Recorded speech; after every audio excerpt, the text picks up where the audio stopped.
안녕하세요. 네, 좋은 아침입니다. 몸도 너무나 개운해서 좋아요, 제가 지금. 우리 찬양대 찬송 잘 부르죠?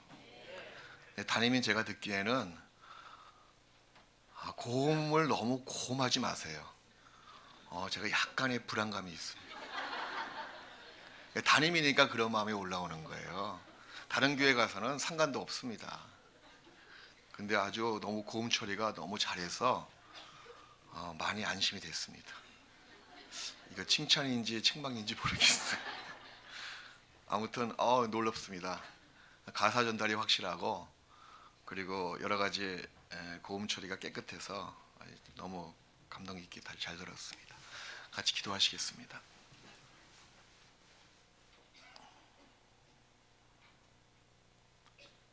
저희를 사랑하시는 하나님 아버지 감사합니다. 더럽고 추악한 우리의 모든 죄를 십자가 위에서 흘리신 보혈로 영원히 속죄해 주시고 정결케 해 주신 것 정말 감사드립니다. 십자가의 도가 하나님의 능력이고 하나님의 능력으로 인해 우리 삶이 거듭나게 되었고 새로운 삶으로 살아가고 있습니다.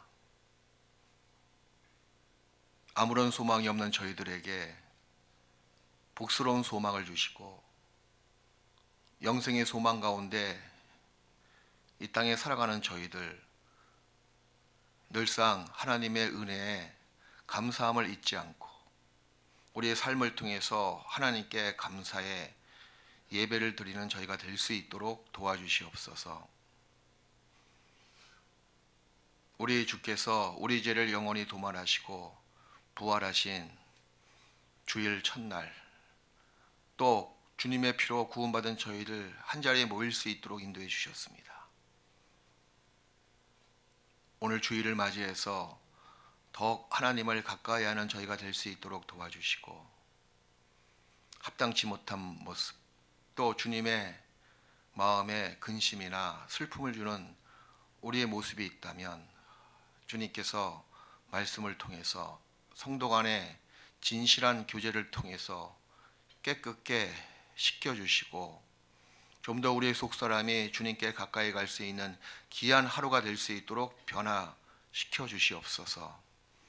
우리 가운데 육신의 질병 때문에 또 마음에 너무 어려운 감당치 못할 환난과 시험 때문에 주 안에 곧 말씀 안에 나오지 못하는 지체가 있다면 늘 그 형편을 우리 주께서 자세히 아시오매 가장 합당한 은혜로 어루만져 주옵시고 육신의 질병도 건강을 회복할 수 있도록 능력으로 함께해 주셔서 주 안에서 바로 서 있는 믿음을 가지고 함께 교제 가운데로 인도해 주시기를 간절히 구합니다.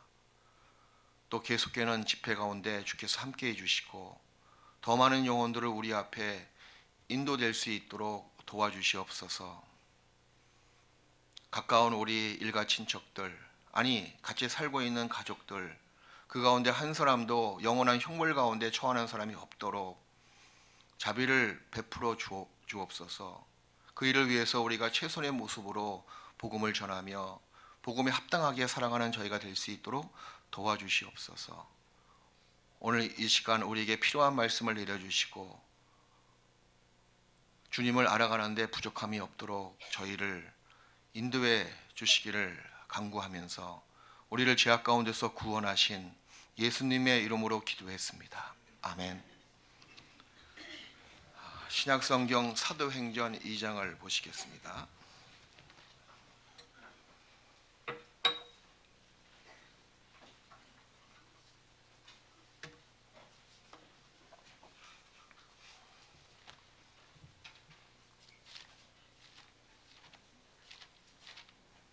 사도행전 2장 42절부터 끝절까지 신약성경 190페이지입니다.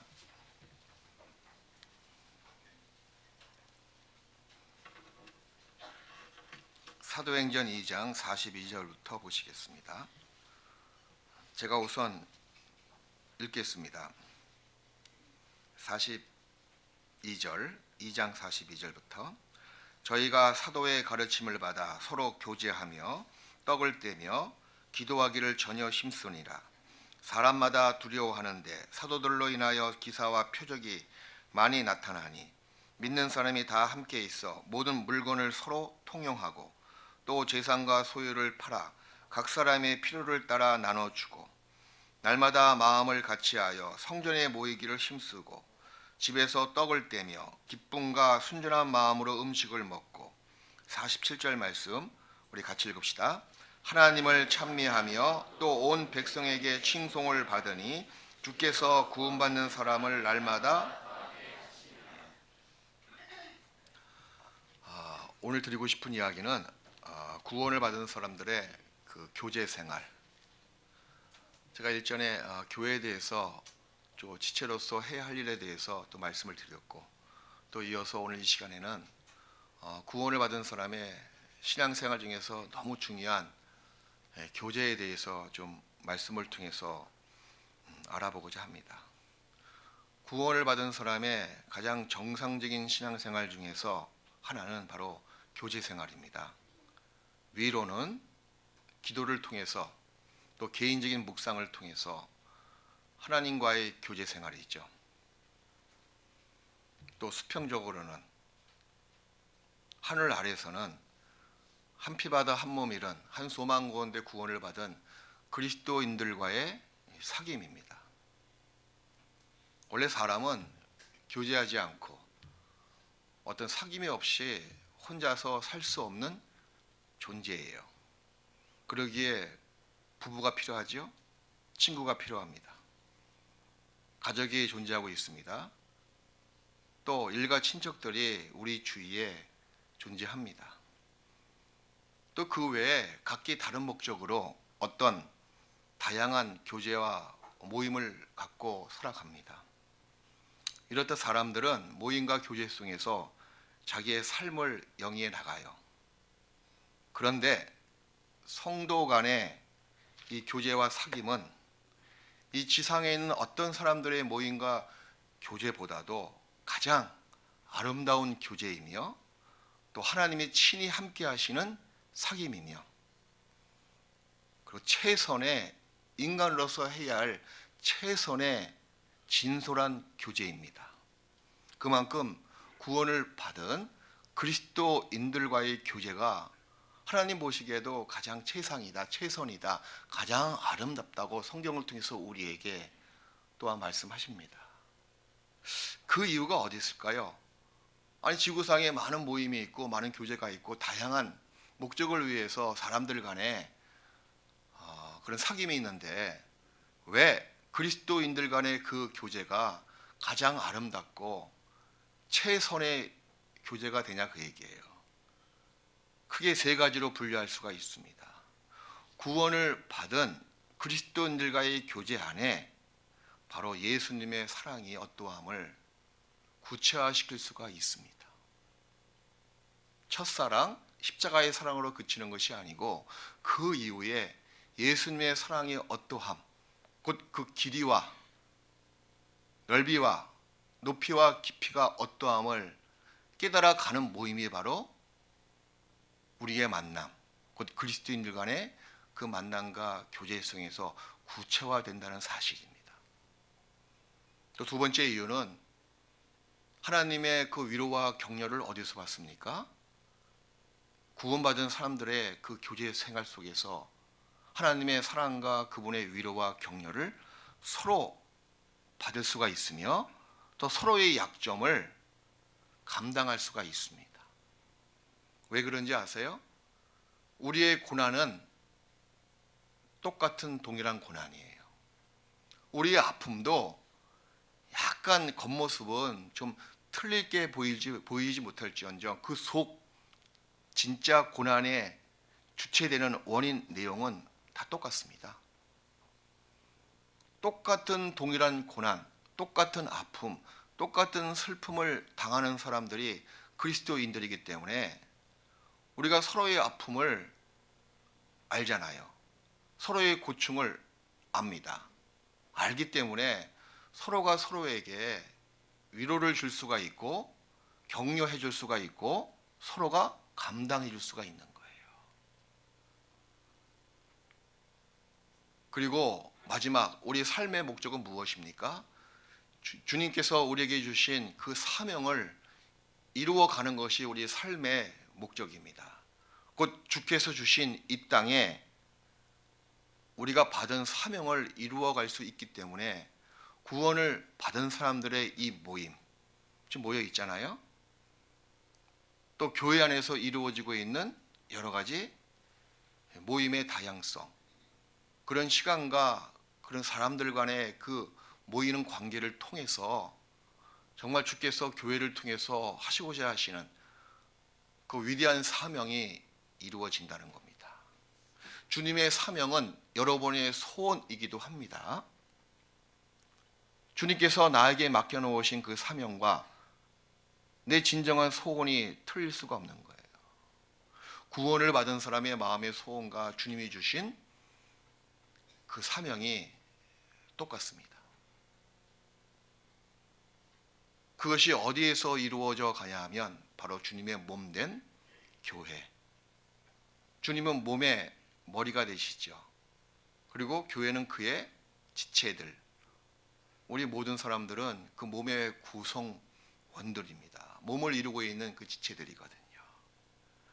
그래서 초대의 교회, 우리가 방금 읽었던 사도행전 2장에 나와 있는 말씀은 사도들이 나가서 복음을 전해서 많은 사람들이 구원을 받고 그리고 드디어 사람들 간의 그 모임, 교제가 이루어졌습니다.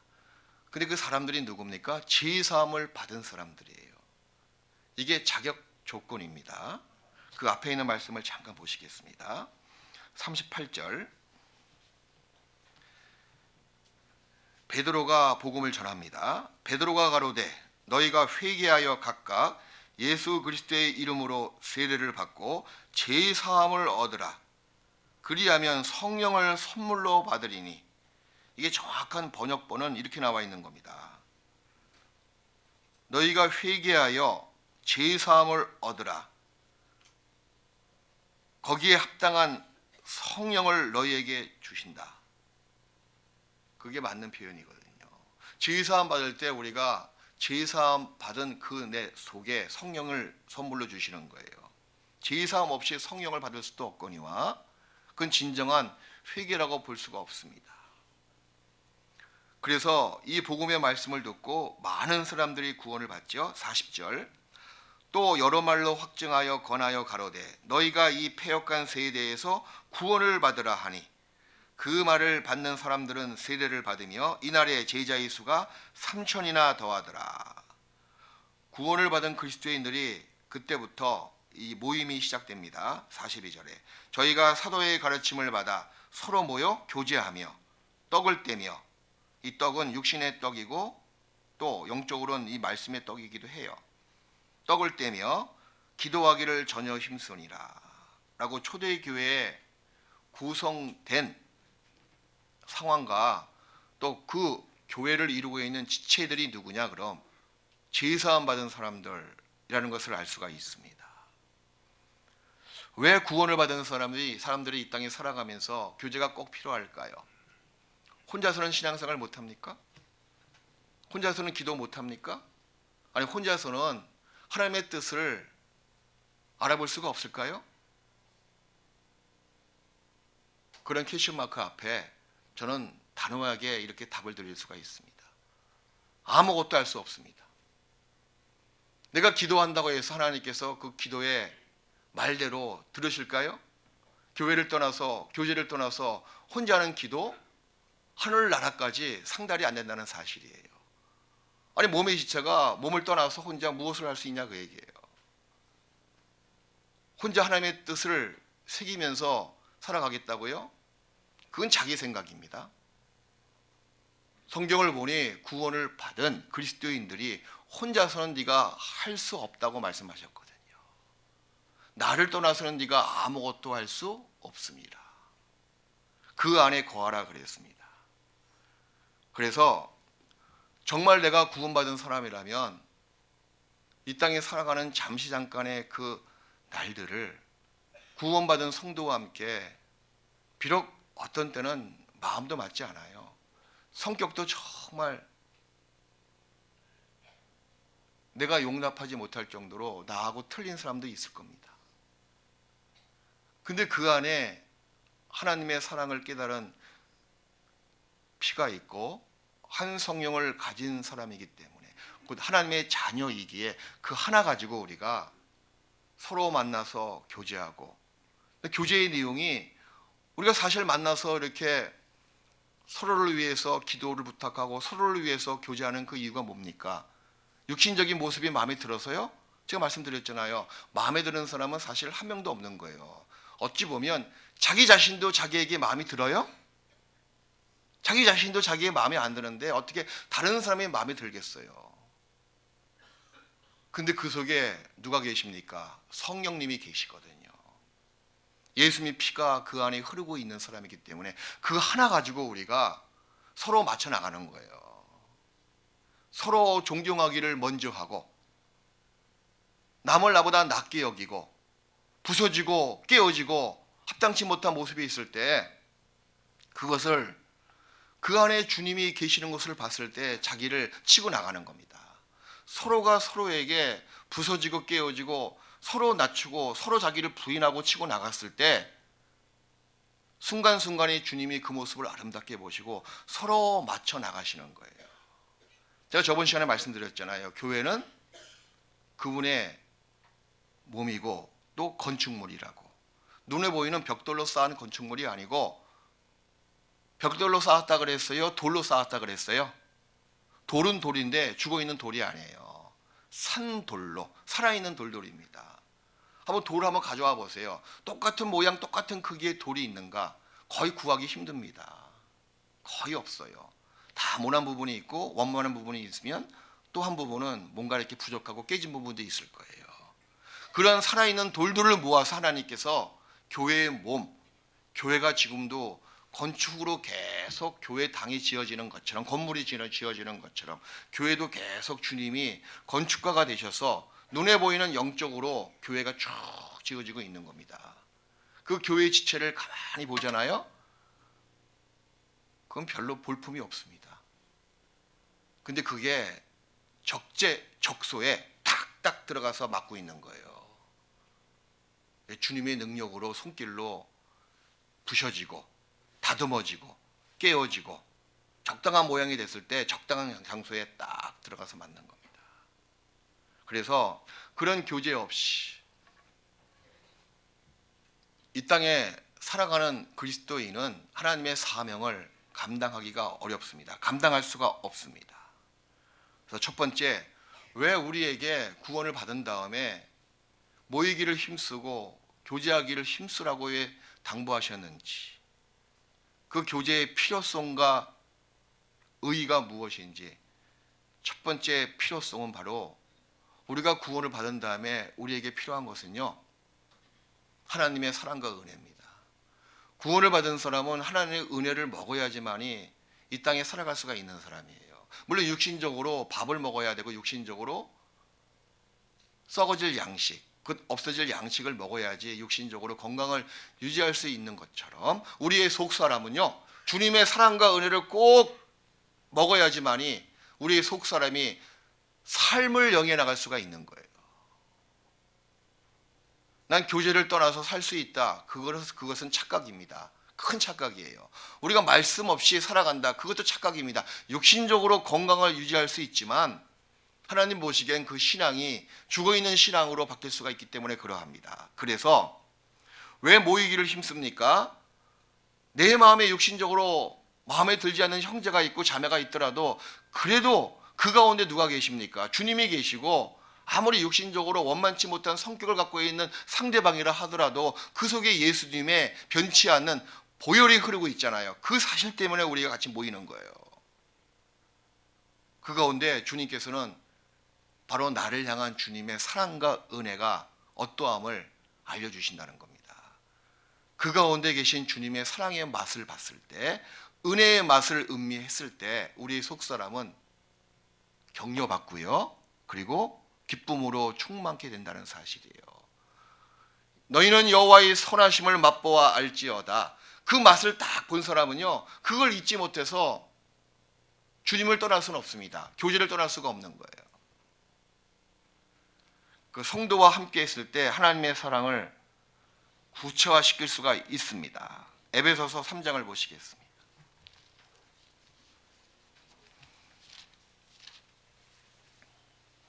3장 18절. 원래 사람은요, 사랑을 받아야만 살 수 있는 존재예요. 또 사랑을 줄 수 있는 것도 사랑을 받아야지 그 힘으로 사랑을 줄 수가 있습니다. 먼저 하나님께서 우리를 사랑해 주셨죠. 그 사랑을 가지고 또 주님을 사랑하고 옆에 있는 형제 자매를 사랑하라고 성경은 요구하십니다. 구원을 받은 다음에도 마찬가지예요. 왜 마음이, 내 영혼이 메말라 있습니까? 구원을 받은 다음에 늘 충만한 생활을 하고 싶은데 실상은 내 영혼의 상태가 늘 메말라 있습니다. 왜 그런지 아세요? 구원을 받은 다음에 그 이후에 계속 내려지는 주님의 사랑과 신령한 은혜를 받지 못해서 그런 거예요. 고린도후서 5장 14절에 그리스도의 사랑이 우리를 강건하시는도다, 강제로 권한다고 나와 있거든요. 신앙생활은 스스로 기뻐 사는 것이 신앙생활이에요. 그 어느덧 구원을 받은 다음에 신앙생활 하다 보니 처음에는 정말 기쁘고 교제가 좋아서 말씀이 정말 달아서, 그리고 구원받지 못한 가족들 보니 너무 불쌍히 보이고 저 죽어있는 영혼을 어떻게 살릴고 하고 주님의 사명을 이루기 위한 나의 마음의 소원을 갖고 있었는데 1년 지나고 몇 년 지나다 보니까 그것도 식어진 겁니다. 무슨 문제가 있습니까? 상황 밖에 있는 모든 문제는 그전이나 지금이나 똑같은 거예요. 무엇이 바뀌었냐면 자기 속에 있는 속사람이 메말라 버린 겁니다. 무슨 공급이 끊겨진 거예요? 주님의 사랑과 은혜가 끊겨진 겁니다. 자기 영혼이 메말라 있으니까 사랑은 지어짜도 나올 수가 없습니다. 구원받지 못한 영혼을 보는 불쌍한 마음, 사랑이거든요. 나오지 않잖아요. 형제자매를 위해서 기도하고 싶은 마음 올라옵니까? 아니에요. 자기 영혼도 앞가림만 못하고 있는데 어떻게 남을 위해서 기도할 수가 있겠어요? 메말라 있는 겁니다. 자기밖에 모르는 사람으로 그리스도인이 바뀌어 있는 것이 슬픈 모습이에요. 그거 왜 그럽니까? 이 교제 가운데서 주님의 사랑과 은혜를 계속해서 구체화시키지 못하고 더 깊이 깨닫지 못하기 때문에 그러합니다. 에베소서 3장 18절에 보니 이렇게 나와 있습니다.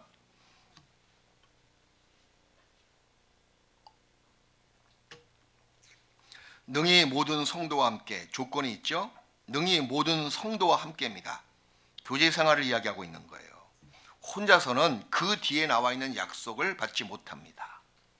능히 모든 성도와 함께죠. 지식에 넘치는 그리스도의 사랑을 알아.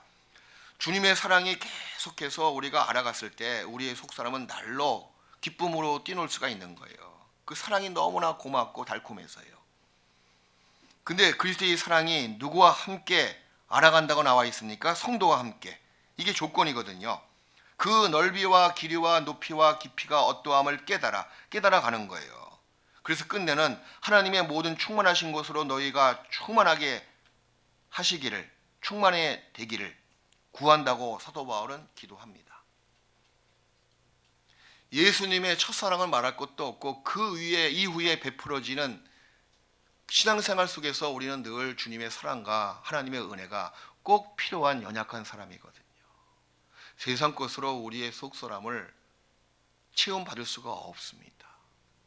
구원받은 사람이라면, 물론 구원받지 못한 사람은 하나님이 그 자리에 세상 것으로 대신해서 만족할 수가 있을 거예요. 왜? 썩어질 사람이니까 썩어질 것으로 만족할 수가 있겠죠. 하지만 구원을 받은 사람은 그렇게 될 수가 없습니다. 썩어지지 않는 나의 영혼, 살아있는 영혼을 가진 사람이 썩어질 것으로 만족할 수 있을 것 같아요? 그렇게 될 수가 없는 거예요.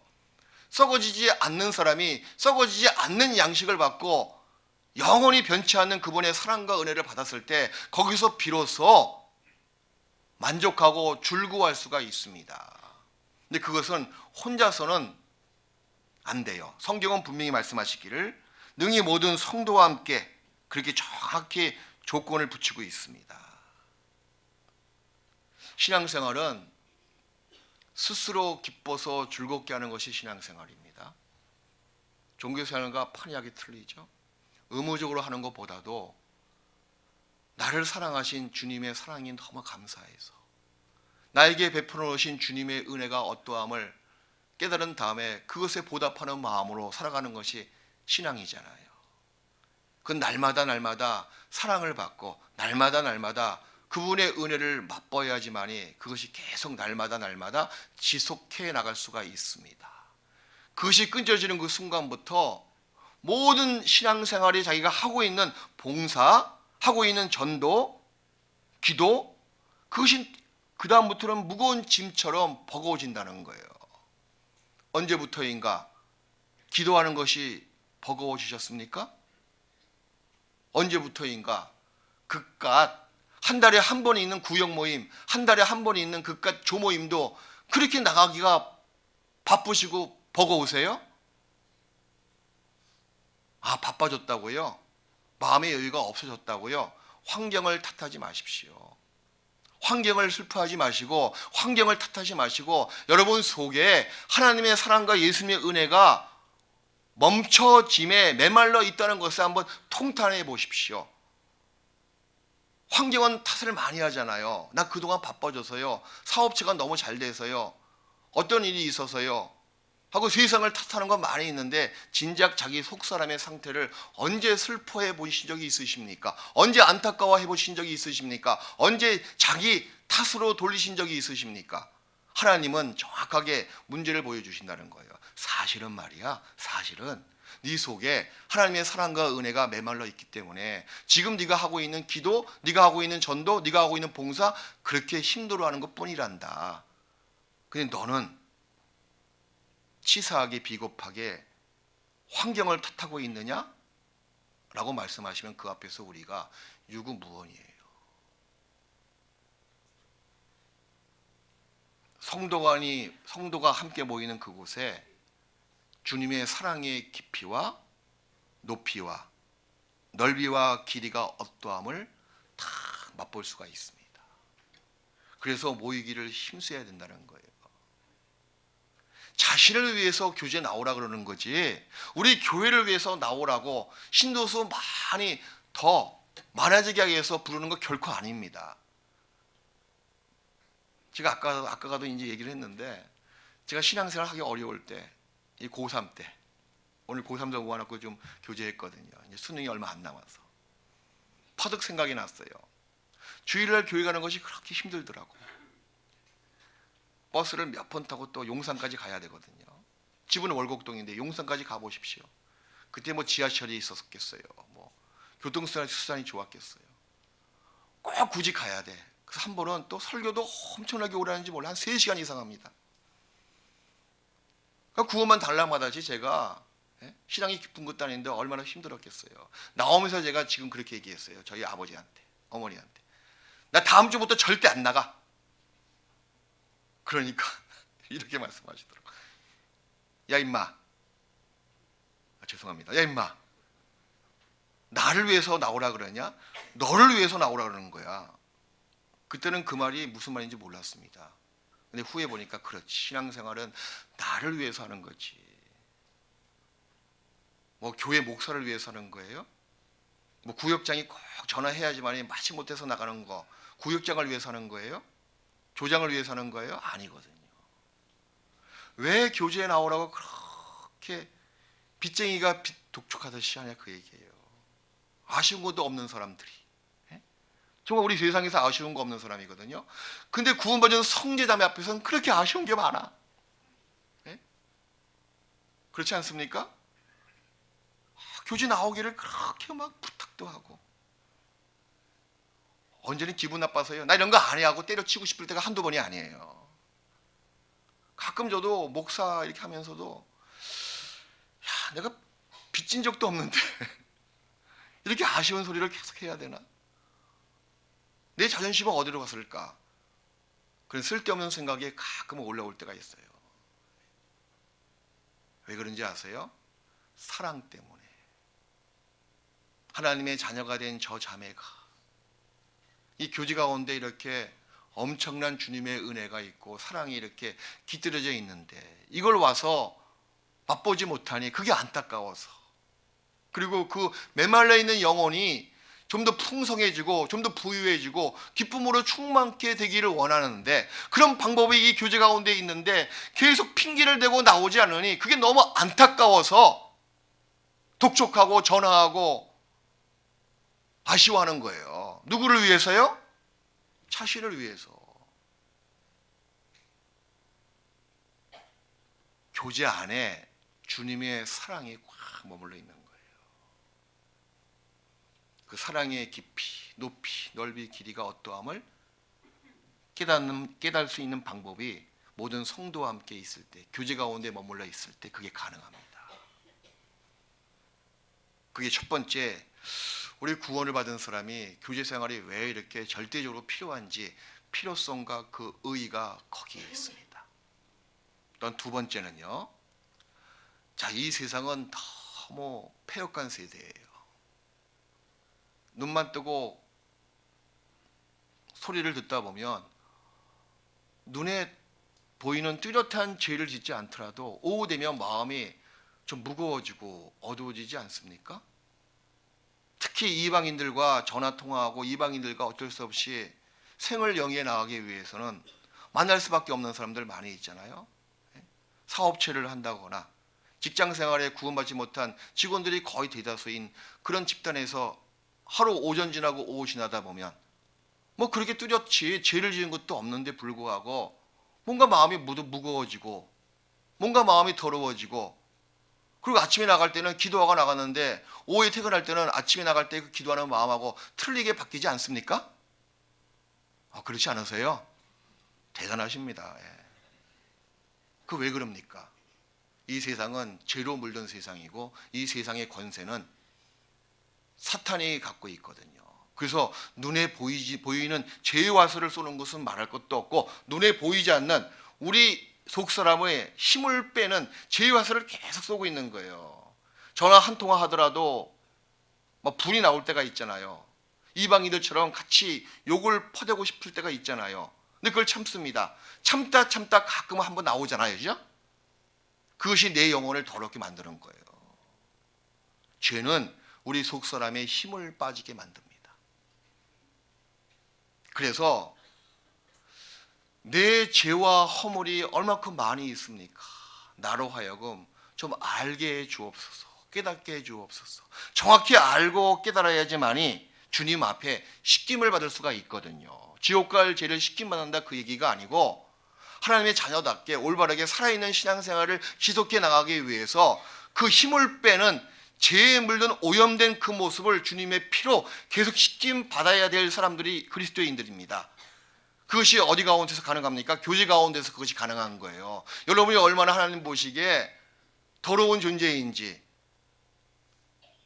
죄로 물든 존재인지, 여러분의 죄와 허물이 얼마큼 지금 많이 갖고 있는 상태인지를 혼자서는요 알지 못합니다.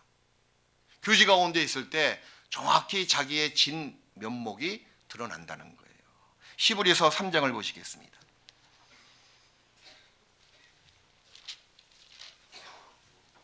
(3장 13절)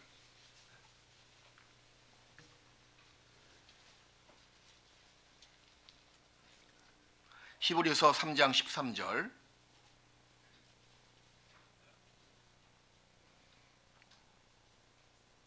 함께 읽어요. 오직 오늘이라 일컫는 동안에 매일 피차 건면하여 너희 중에 누구든지 제 유혹으로 강팍해 됨을. 자, 오늘 날마다죠. 신앙생활은 날마다 똑같은 마음으로, 똑같은 상태로, 똑같은 거룩한 마음으로 주를 섬기는 것이 신앙생활인데 성경도 그거를 주지시키고 있습니다. 오직 오늘이라 일컫는 동안에, 어제까지는 깨끗하게 살았어, 내일도 그렇게 살 자신이 있다고 이야기하지만 가장 중요한 것은 지금 현재예요. 신앙생활은 오늘이 가장 중요한 겁니다. 오늘이 있기 위해서 과거가 있었던 거예요. 오늘의 삶을 통해서 미래가 세워진다는 사실입니다. 신앙도 마찬가지예요. 오직 오늘이라 일컫는 동안에 매일 날마다죠. 피차 건면하여 피차라고 나와 있습니다. 피차. 혼자서는 피차란 말을 쓸 수가 없습니다. 뭔가 한 명 이상 내 앞에 있기 때문에 피차라고 나와 있고 건면하여 건면하고 건면 받을 수가 있는 상대. 그게 그리스도인의 교제거든요. 그래서 너희 중에 누구든지 죄의 유혹으로 강팍해 됨을 면하라. 이건 현재 진행이에요. 마음이 점점점 화석화된다는 겁니다. 계속 죄의 화살을 맞고 눈에 보이는 화살이나 눈에 보이지 않는 화살이나 계속 맞다 보면요, 어느 순간에 마음이 화석화처럼 아주 단단하게 강팍하게 돼버린다는 거예요. 그걸 다시 회복하기 위해서는 많은 시간과 많은 눈물과 많은 회개가 다시 필요합니다.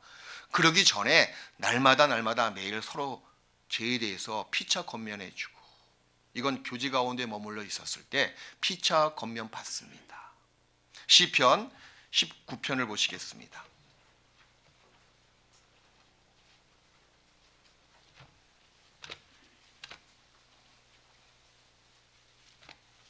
결코 혼자 있을 때는 자기의 영적인 상태를 적나라하게 깨달을 수가 없습니다. 시편 19편 12절 말씀을 보시겠습니다. 여기 다윗도 이렇게 고백하고 있어요. 구약성경 815페이지 시편 19편 12절입니다. 자기 허물을 능히 깨달을 자 누구리요? 나를 숨은 허물에서 벗어나게 하소서. 자기 허물을 능히 알 수 있는 사람이 어디 있느냐? 근데 다윗은 하나님께 부탁을 드렸습니다. 드러난 죄는 말할 것도 없고 숨어있는 나의 더러운 찌끼 같은 허물을 깨끗게 그런 허물에서 벗어나게 해달라고. 구원을 받은 사람이고 주님의 뜻 가운데 정말 살고자 하는 사람은 구원받은 사람입니다. 말이 안 되는 것 같죠? 구원받은 사람은 늘 주님의 뜻 가운데 살고자 하는 사람인데 그 사람이 구원받은 사람이다, 그 얘기예요. 제가 2번 강조한 거예요. 구원받은 사람이 확실하다면 주님의 뜻 가운데 살고자 한다는 거예요. 그것이 없습니까? 아니야, 난 구원받은 사람이라 하더라도 내 뜻대로 내 세상 가운데서 세상의 법대로 살아갈 거야. 뭐 주님의 뜻을 내 생애 속에서 이루고 싶은 마음은 별로 없어. 그 사람은 구원 안 받은 사람이에요. 성령께서 내주에 계시는데 성령은 거룩한 영이거든요. 아버지의 뜻대로 행하시는 것이 성령이신데 어찌 성령을 갖고 있는 사람이 아버지의 뜻과 상관없이 자기 사람의 계획대로 살고자 하는 것이 소원이 될 수가 있겠습니까? 그럴 수가 없는 거예요. 그럼 우리의 가장 최대의 원수는 누굽니까? 사탄과 사탄의 무기인 죄거든요. 다시 바꿔 말씀드리면 확실히 구원받은 사람은 거룩하게 살고자 하는 것이 마음의 소원이에요. 깨끗하게 살고자 하는 것이 마음의 염원입니다. 어떻게 하면 죄 안 짓고 살아갈 거, 어떻게 하면 세상과 구별돼서 거룩하게 살아갈 거, 나는 힘이 없지만 연약하지만 좀 더 죄 안 짓고 거룩하게 살고 싶습니다 하는 마음의 소원이 올라옵니다. 아직까지 육신이 있는지라 죄의 기질, 죄의 그 속성이 계속 올라오더라도, 더러운 정력이 올라오더라도요, 그걸 누르고 싶은 것이 우리의 소원이고 그것으로부터 우리가 벗어나고 싶은 것이 그리스도인의 소원이거든요. 그런 것이 정 없단 말입니까? 구원받은 사람은 그럴 수가 없는 거예요. 다윗이 고백한 이 시는 어쩌면 우리의 모습과 똑같은지 모르겠습니다. 하나님, 나를 숨은 허물에서 벗어나게 해달라고. 좀 더 깨끗하게 살고 싶은데 왜 그러지 못하냐고.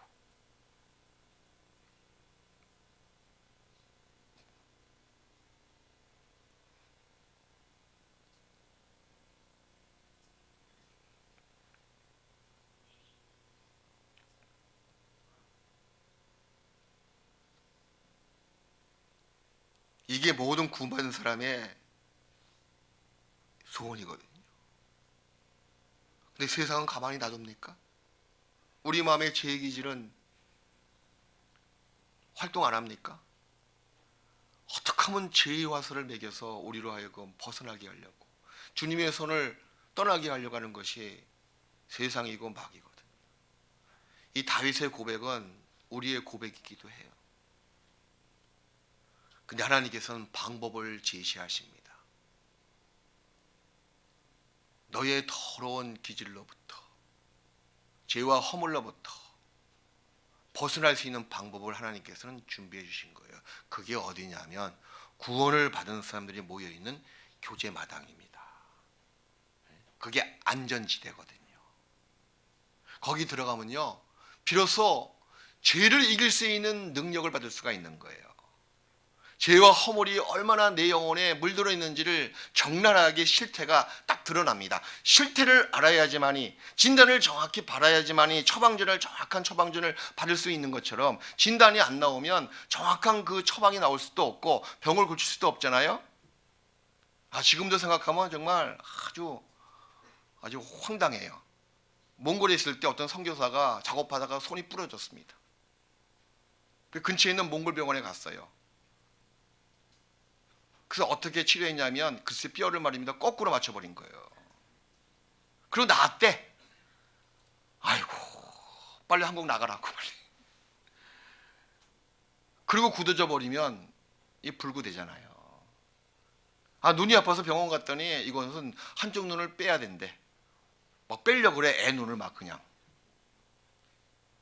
제가 하도 어지러워서, 감기 걸려서 어지러워서 이비인후과 의사를 불렀더니 제 귀를 보더니 귀에 털이 많아서 어지러운 것 같아요. 아이고. 우리의 모습도 마찬가지예요. 하나님 앞에서 자기의 영적인 상태를 적나라하게 알아야지만이 진실되게 자백할 수도 있고, 그로 말미암아 주님의 보혈의 피로 깨끗이 씻김받을 수가 있습니다. 그래서 교제가 필요한 거예요. 교제 가운데 들어가잖아요. 그 말씀을 통해서, 또 성도 간의 그 진솔한 간증을 통해서 내가 이런 상태였었구나, 내가 정말 하나님 보시기에 무지한 상태고 어리석은 상태고 더러운 상태구나 라고 적나라하게 거울에 비치는 것처럼 비춰진다는 거예요. 그래서 그리스도인들에게 교제 생활이 너무나 필요한 겁니다. 왜? 죄와 허물로부터 벗어날 수가 있기 때문에 그러합니다. 잠언 27장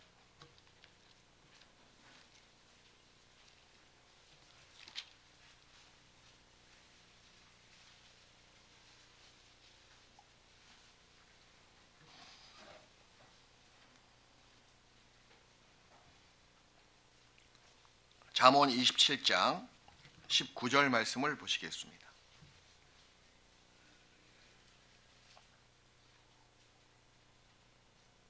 잠언 27장 19절 우리 같이 읽읍시다.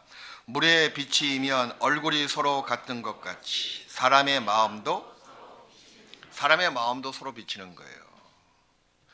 우리는 남의 허물을 보고 함부로 비판하고자 싶은 생각이 올라옵니다.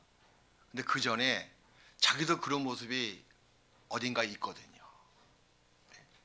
나도 똑같은 저런 허물이 있다. 자기를 탁 비춰보는 거예요. 다른 분의 그 간증을 통해서, 다른 분의 생활의 어려움을 통해서 우리가 왜 그렇게 살아가냐고 함부로 이렇게 판단과 비방해서는 안 됩니다. 그걸 통해서 먼저 자기를 비춰보는 지혜가 있어야 된다는 거예요. 죄와 허물의 어떠함을 나로 알게 하소서, 숨은 허물에서 벗어나게 하소서라고 간구했던 다윗의 그 질문에 대해서 하나님께서는 교제 가운데 있으라고, 그리스도인이 모이는 그 성회 가운데 늘 모임 가운데 동참하다 보면 죄와 허물을 어떠함을 깨닫게 도와주시고 벗어날 수 있도록 인도해 주신다는 겁니다. 혼자서는요 죄를 이길 수가 없습니다. 자기의 허물을 혼자서는 깨달을 수가 없습니다. 혼자서는 신앙생활 하다가는 그냥 사탄의 무수한 죄의 화살을 맞아서 아주 더러운 상태로, 구원만 달랑받았지만요 아무런 역사할 수 없는 죽은 상태로 그냥 나중에는 발견될 거예요. 인도의 썬다싱, 아주 유명한 복음 전도자입니다. 하루는 복음을 전하고 그 겨울 티벳 산길이 얼마나 높고 추운지 모릅니다. 산길을 딱 넘어가는데 저 밑에 보니까 한 사람이 쓰러져 있는 거예요. 근데 알고 봤더니 그 전에 한 사람이 아니었거든요. 두 사람이 가는 걸 봤습니다. 썬다싱이. 근데 알고 봤더니 먼저 간 두 사람 중에서 한 사람이 쓰러지니까 옆에 있는 친구가 말입니다. 같이 메고 가자니 자기도 힘들어서 죽을 것 뻔하니까 놓고 가버린 거예요. 그걸 그 뒤에 쫓아오는 썬다싱이 보게 된 겁니다. 한 사람이 쓰러져 있는 거예요. 아직 쫙 보니까 심장이 뛰고 있어요. 숨이 있는 겁니다. 체온도 약간 있어요. 그래서 썬다싱이 그 사람을 업고 가진 고초를 겪으면서 힘들어서 기진맥진한 상태에서 그 밑에 있는 동네까지 내려갔어요. 내려가기 전에 동네 어귀에서 먼저 떠났던 그 친구가 죽어있는 시체를 발견했습니다. 그래서 동네 가서 다 구사일생으로 살았죠. 왜 살았을까요 그럼? 먼저 떠난 친구는 왜 죽었을까요 그럼? 혼자 가다가 힘이 지치고 또 체온이 아주 떨어지는 바람에 그 체온을 많이 할 길이 없어서 그냥 얼어서 죽은 겁니다. 근데 썬다싱은 거기까지는 계획을 넣지 않았지만 그 두 사람이 같이 부둥켜 안고 부축해서 쭉 내려가는 가운데 두 사람의 체온이 두 사람의 그 저체온을 방지시켜 준 거예요. 둘이 같이 부둥켜 안겨 있으니까 체온이 떨어질래 떨어질 수가 없죠. 그래서 끝까지 힘은 지치더라도 체온을 유지해서 살았다는 거예요. 우리의 모습도 똑같습니다. 우리 구원받은 사람도 이 썬다싱의 모습에서 자기도 살고 남도 살리는 방법이 있는 거예요. 그게 바로 서로 붙들어주고 교제 가운데 머물러 있을 때 자기의 신앙생활도 살아있는 신앙생활을 지속해 나갈 수가 있고 상대방도 나로 말미암아 신앙생활을 지속해 나갈 수가 있는 겁니다.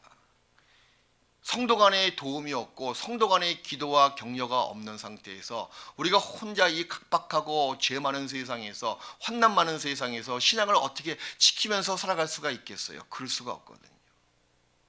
제가 존재하고 있는 것은 여러분이 존재하고 있기 때문에 여러분이 이렇게 신앙생활을 온전히 할 수 있는 것도 옆에 있는 형제가 있기 때문에 옆에 있는 자매가 있기 때문에 그분의 존재성 때문에 내가 존재할 수가 있는 거예요. 그 성경은 서로 돌아보라고 그렇게 성경은 말씀하고 계시는 겁니다.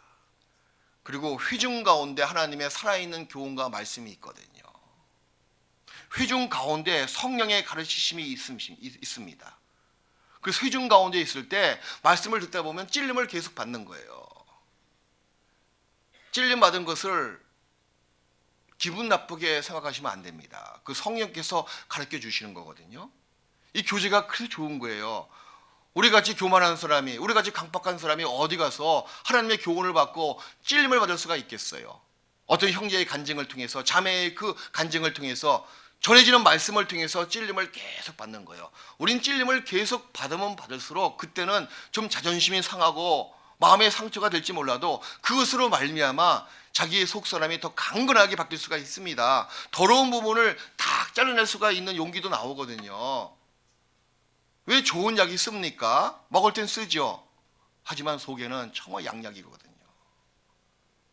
전도서 12장을 보시겠습니다.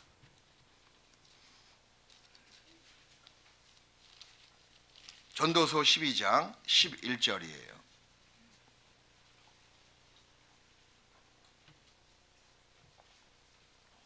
전도서 12장 11절.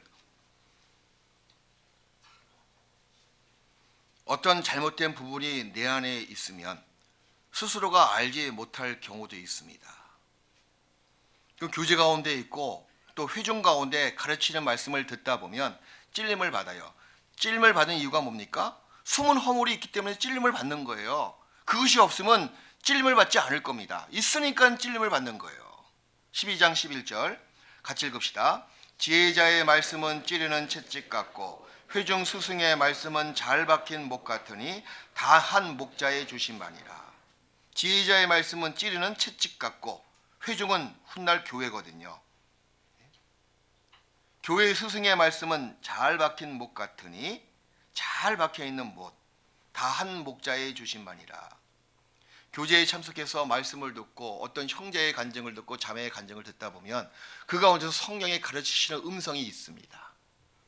그것이 찌르는 채찍같이 여겨질 때도 있어요. 어떤 형제의 간증을 듣고 자기 상처받았다고, 어떤 자매의 간증 듣고 상처받았다고 가끔 그렇게 이야기하는 사람이 있죠. 그 형제의 그 말, 자매의 그 간증 말이 나쁜 말입니까? 아니에요. 문제는 상처받았다고 이야기하는 것이 틀린 생각입니다. 상처받은 것이 아니고 쓴 약을 먹은 거예요. 쓴 약을 먹을 때 인상 쓰고 먹잖아요. 인상 피고 먹는 사람이 있어요? 인상 쓰고 먹잖아요. 처음 들을 때는 인상이 쓰이죠. 그러니까 근데 가만히 보면 맞는 말이다 하고 자기 허물을 다 벗을 수가 있는 거예요. 회중 스승의 말씀은 잘 받긴 또 못 갔다. 내 속사람이 세상 풍파에 흔들리지 않도록 교회 가운데서 전해지는 그 말씀을 듣고 내가 딱 박혀있는 못처럼 주님께 딱 박혀있는 겁니다. 우리 예수님께서 십자가에 딱 박히셨잖아요. 우리도 그분 앞에 자기 십자가에 딱 못이 박혀야 된다는 거예요. 흔들림 없이 주님 내가 여기 있나이다. 내가 주를 위해서 죽기도 하고 살기도 합니다. 내 자신을 다 못 박아 죽입니다. 말씀이 나를 딱 죽이게끔 만드는 거라니까. 잘 박힌 못 같다 그 얘기예요. 신앙생활이 더 견고해지는 겁니다. 그런 말씀, 그런 형제의 그 말씀, 자매의 간증의 말씀이 어디 있습니까? 이 회중 가운데 있거든요.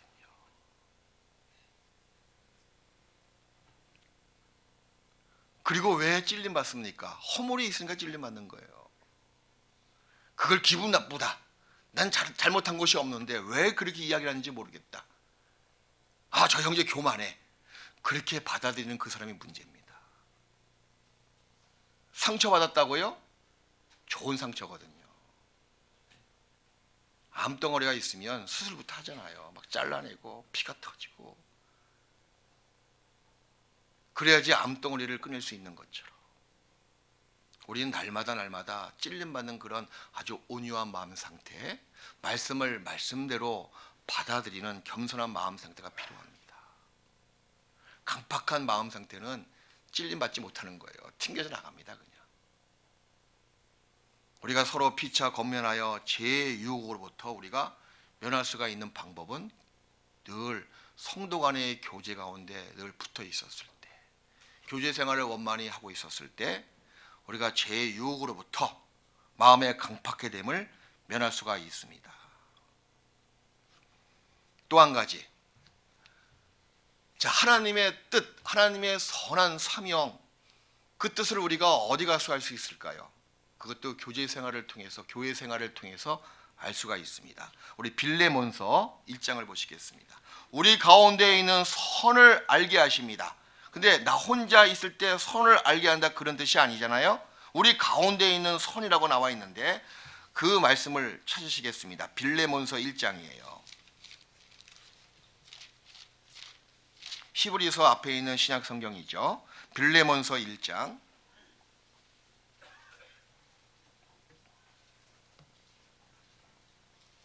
신약 성경 빌레몬서 1장 6절입니다.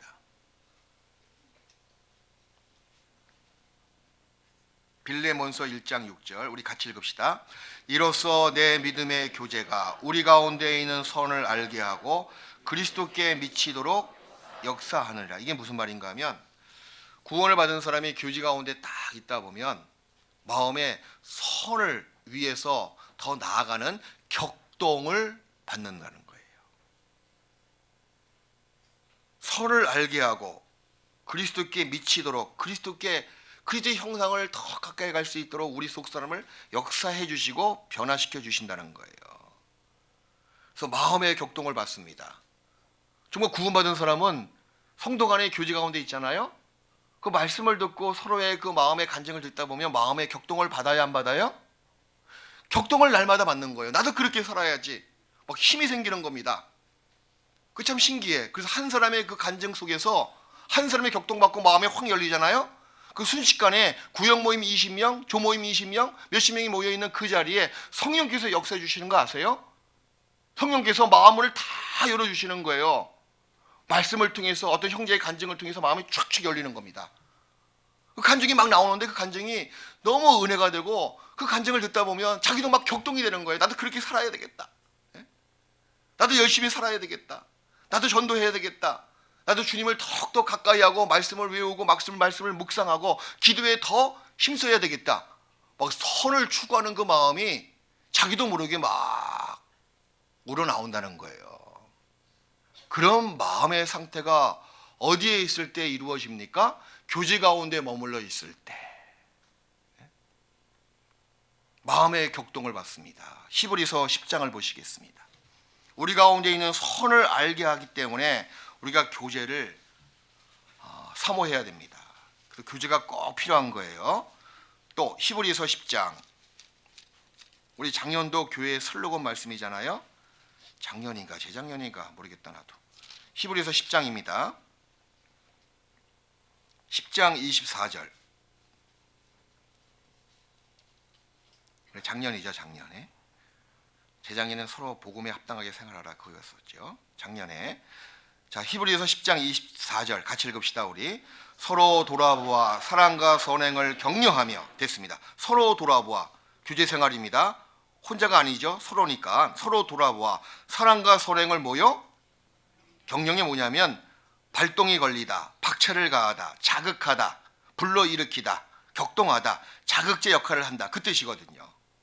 격려가 사랑과 선행을 사랑, 주님을 위한 사랑, 구원받지 못한 이웃을 위한 사랑, 이게 율법의 가장 큰 첫 계명과 둘째 계명이잖아요. 또 선행, 주님의 사명을 행하는 것이 선행이거든요. 복음을 전파하는 거예요. 모이기를 힘쓰고 또 서로 뜨겁게 사랑하라. 주님께서 주신 새로운 계명을 이루어가는데 우린 힘이 붙입니다. 그런데 교제 가운데 있을 때 그 약한 불꽃을 말입니다. 교제 가운데 있다 보면 기름을 확 부은 것처럼 불길이 막 일어나는 거예요.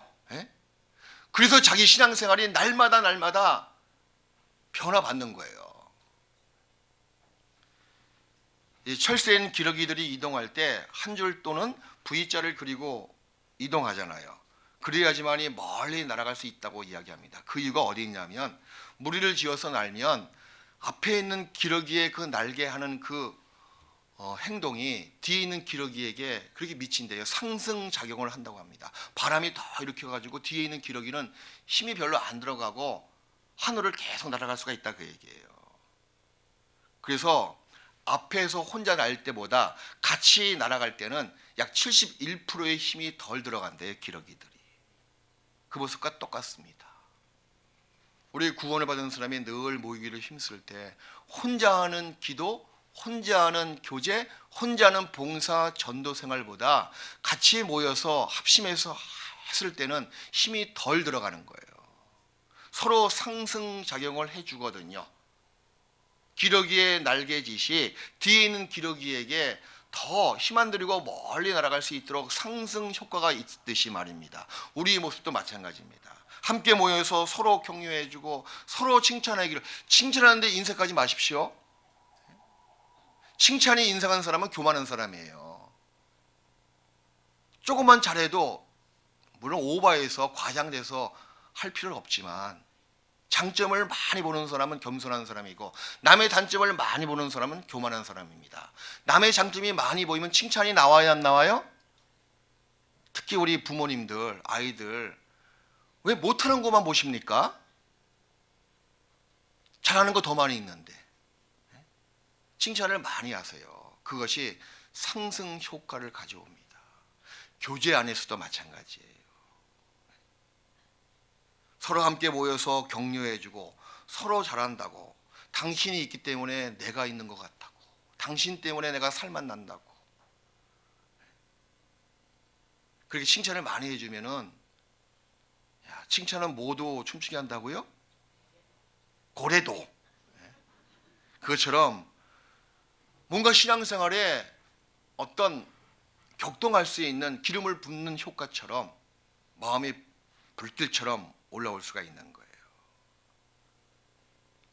서로 단점만 막 얘기하고 왜 그러냐 서로 헐뜯고 있으면 서로 힘 빠집니다.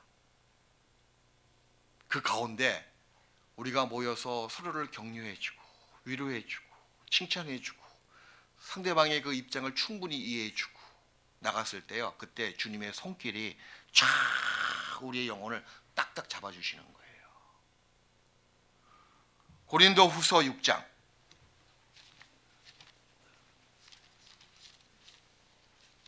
고린도후서 6장 16절을 보시겠습니다.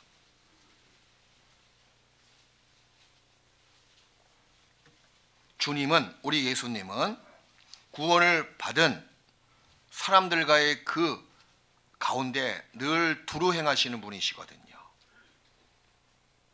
서로 겸손하게 하고 존경하기를 서로 먼저 하고 서로 격려해주고 서로 위로받고 위로해 줬을 때 주님의 그 손길이 더 크게 와닿습니다.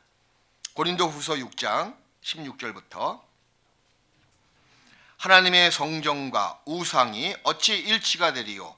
우리는 살아계신 하나님의 성전이라. 우리는 구원받은 성도들이죠. 교회를 이야기하고 있습니다.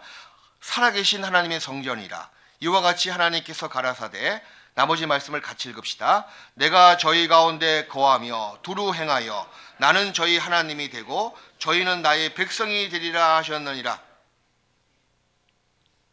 교회 가운데 교회의 주인 되시고 우리 하나님께서 가만히 계시는 것이 아니고 두루두루 여기저기 돌아다니시면서 행하신다는 거예요. 우리가 이 교제 가운데 있다 보면 주님의 위로의 손길을 봅니다. 격려의 손길을 느낍니다. 그 사랑의 손길에 우리가 어루만짐을 딱 받으면 뭔가 힘이 나지 않습니까? 아이들 막 쓰다듬어주고 안아주고 손길을 주는 것이 그 아이에게 뭔가 힘을 주잖아요. 마찬가지예요. 주님의 손길이 교제 가운데 있습니다. 거기에 우리 마음이 동한다는 사실이에요. 아가서 5장을 보시겠습니다. 구약 성경이죠. 솔로몬의 아가서, 잠언 전도서 아가서 5장. 아가서 5장 3절부터 4절까지.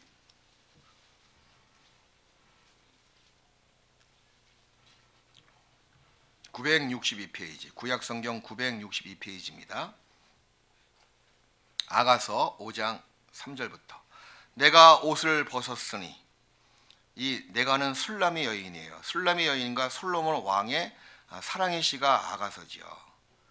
여기 내가는 술람의 여인을 이야기하고 있습니다. 내가 옷을 벗었으니 어찌 다시 입겠으며 내가 발을 씻었으니 어찌 다시 더럽혀야마는. 물론 술람의 여인은 훗날 교회를 이야기하고 있고 솔로몬 왕은 훗날 우리 예수님을 가리키고 있습니다. 술람의 여인이 이렇게 이야기하고 있는 거예요. 내가 옷을 벗었으니 어찌 귀찮게 다시 입겠으며 내가 발을 씻었는데 어찌 다시 밖에 나가서 더럽히랴마는. 4절 말씀을 같이 읽읍시다. 나의 사랑하는 자가 문틈으로 손을 내어 밀매 내 마음이 동하여서. 보십시오. 나의 사랑하는 자가 누구라고요? 솔로몬 왕이거든요. 구원을 받은 사람에게는 예수님이시거든요. 내가 삶이 이렇게 버겁고 또 발을 어떻게 씻어? 옷을 벗었는데 또 어떻게 옷을 입어? 그렇지만 그럼에도 불구하고 4절 보십시오. 나의 사랑하는 자가 문틈으로, 문틈으로 손을 내어 미는 거예요. 문틈으로 손을 들이밀매 내 마음이 뭐요? 동하여서. 이게 맞습니다. 성도 간에 모인 회중 가운데 주님의 손길이 있어요. 그것도 문틈으로. 그 문틈으로 내미는 손을 보면 우리가 마음이 다 격동받습니다. 이런 분들 간혹 계시잖아요. 신앙생활 이제 포기해야 되겠다. 너무 힘들어서. 내가 옷을 벗었는데 또 옷을 다시 입겠느냐. 내가 발을 씻었는데 어떻게 또 더럽히. 신앙생활 너무 힘들다. 그랬는데 교제 나가서 보니까 우리 주님이요 내 마음의 문틈을 약간 열어가지고 마음을 딱 닫고 나갔는데 말씀을 듣다 보니까, 간증을 듣다 보니까 마음에 그 닫힌 문이 딱 약간 열린 거예요. 약간 열리면서 문틈으로 누구의 손이 딱 나왔다고요? 주님의 손이 솔로몬의 손이, 예수님의 손이 딱 들어와 있는 거예요. 그걸 우리가 딱 보잖아요. 그럼 마음이 동하여집니다. 주님이 여기 계시는구나. 그래서 내가 가졌던 생각이 틀렸구나. 그게 우리 마음을 격동시킨다는 거예요. 주님의 사랑의 손길, 은혜의 손길이 우리 영혼을 한 번만 딱 잡아주시면 우리가 기뻐 아마 날뛸 겁니다. 하물며 그 문틈이 딱 보이는데 어떻게 가만히 관심 없게 무감각하게 여길 수가 있겠어요. 이 슬람의 여인 보십시오. 일어나서 5절 일어나서 나의 사랑하는 자를 위하여 문을 열 때 몰약이 내 손에서 몰약이 줍이 내 손가락에서 문빗장에 듣는구나. 일어나잖아요. 바로 우리가 하지 못하는 거, 주님의 그 사랑의 손길을 우리가 봤을 때 우린 일어섭니다. 우리 가운데 두루 행하시는 주님의 손길이 있는 거예요. 어떤 분은 문을 닫지 않은 상태에서 문이 열린 상태이니까 문틈으로 손만 받겠어요. 어디? 손 전체를 받겠죠. 그죠?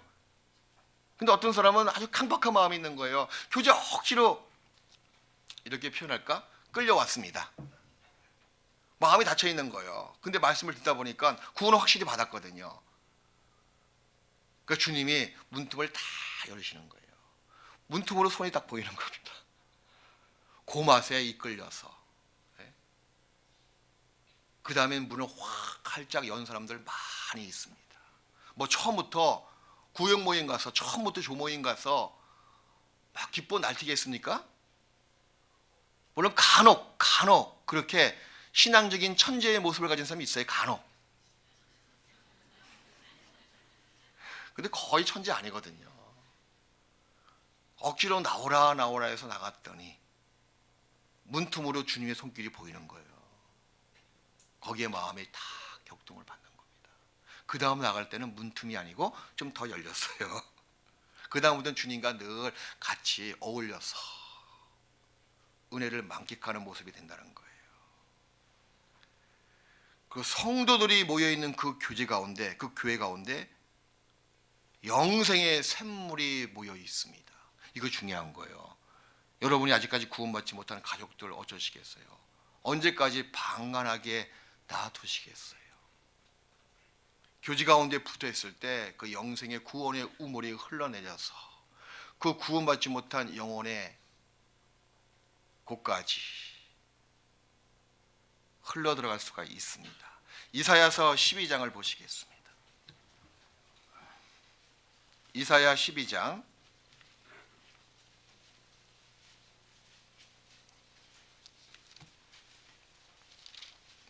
3절.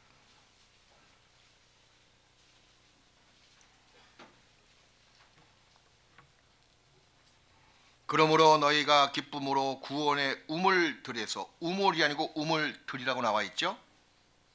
그러므로 너희가 기쁨으로 구원의 우물이 아니고 구원의 우물 들이, 복수입니다. 우물들에서 물을 기르리로다. 우물들이 많이 있는 거예요. 구원받은 성도가 우물이나 마찬가지야. 복음을 전할 수 있는 구원의 우물이야. 우물들이니까 구원받은 성도가 모여있는 그 회중 가운데서 이 물은 어떤 물입니까? 그러니까 영생의 물이에요. 영생. 한 번 마시면 영원히 죽지 않는 물이다, 그 얘기예요. 시편 133편 다 아시는 말씀이죠? 시편 133편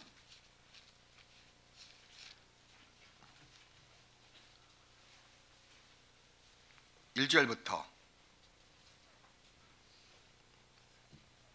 형제가 연합하여 동거하며 어찌 그리 선하고 아름다운고 머리에 있는 그 보배로운 기름이 수염 곧 아론의 수염에 흘러서 그 옷깃까지 내린 같고 헐몬의 이슬이 시온의 산들에 내린 같도다. 나머지 말씀을 같이 읽읍시다. 거기서 여호와께서 복을 명하셨나니 거기서 어디입니까? 형제가 연합한 그곳에서 거기서 이 교회를 이야기하고 있는 거예요. 여호와께서 복을 명하셨나니 무슨 복이라고요? 영생의 복이라고.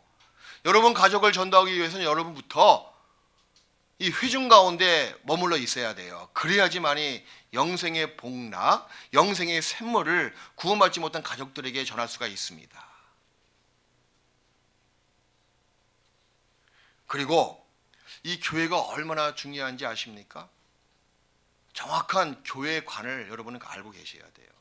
이 교회가 아니면 내가 어떻게 영생의 그 샘물을 마실 수가 있었겠어요. 그래.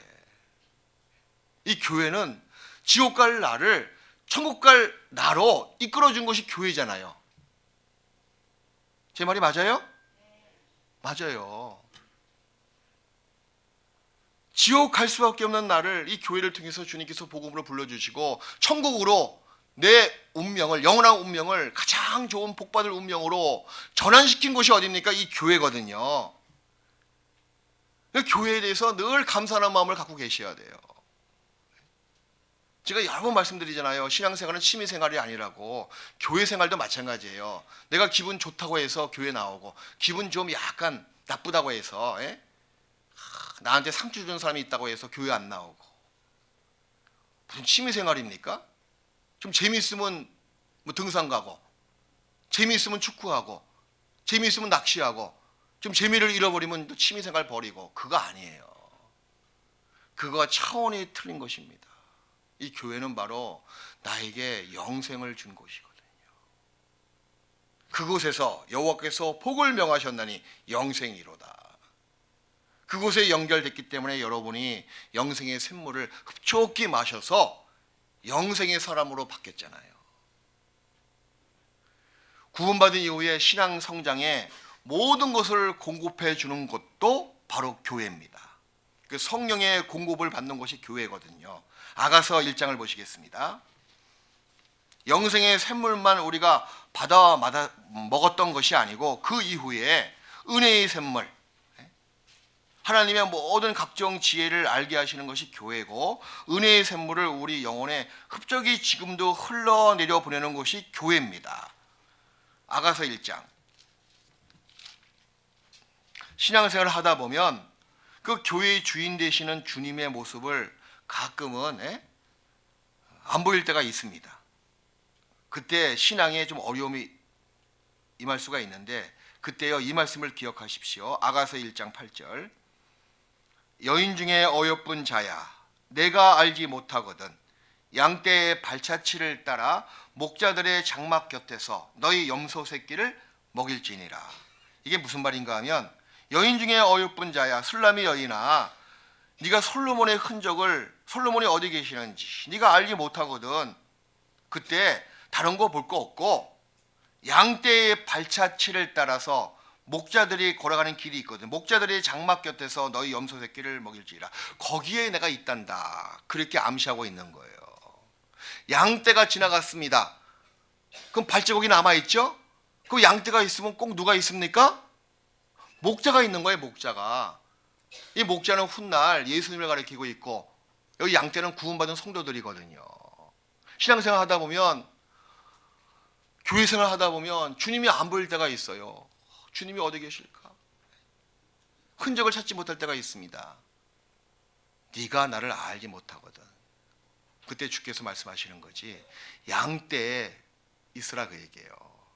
양떼의 발자취를 따라서 있으라 그 얘기입니다. 거기에 누가 계시다? 목자가 계시다 그 얘기예요.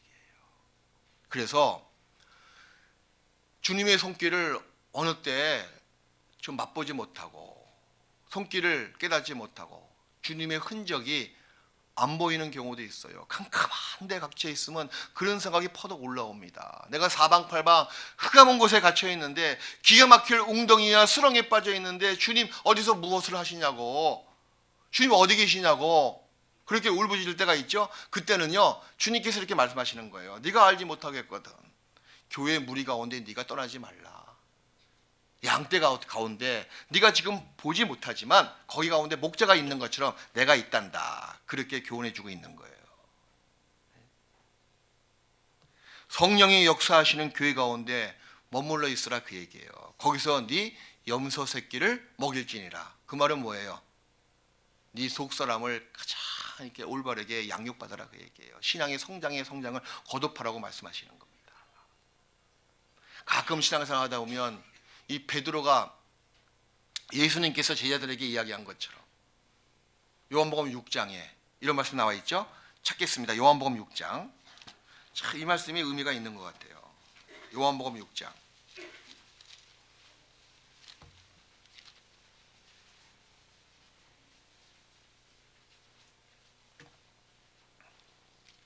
6장 68절.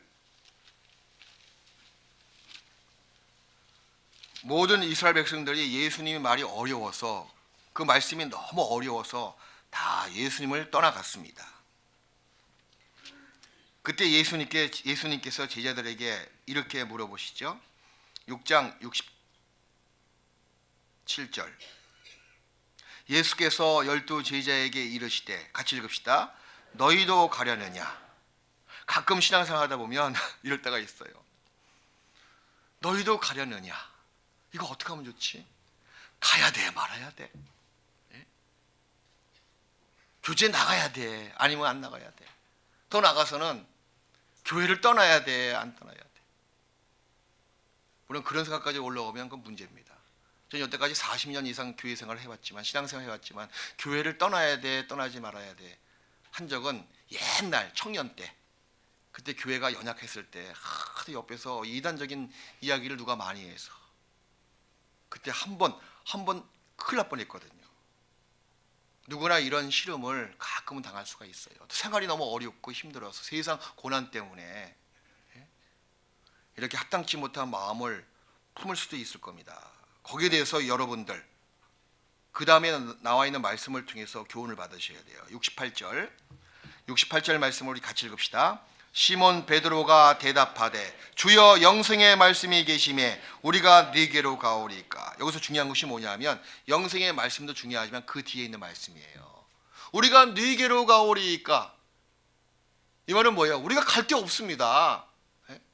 우리가 주님을 떠나서는 우리가 어디로 가겠습니까? 우리가 네게로 가오리까. 간다는 거예요? 갈 데가 없다고 얘기하는 거예요?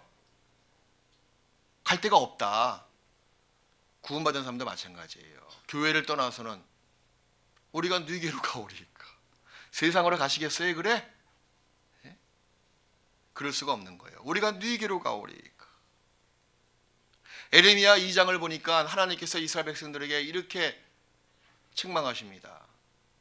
야, 이스라엘 백성들아, 나 여호와를 너희가 보기에는 광야로 보이더냐?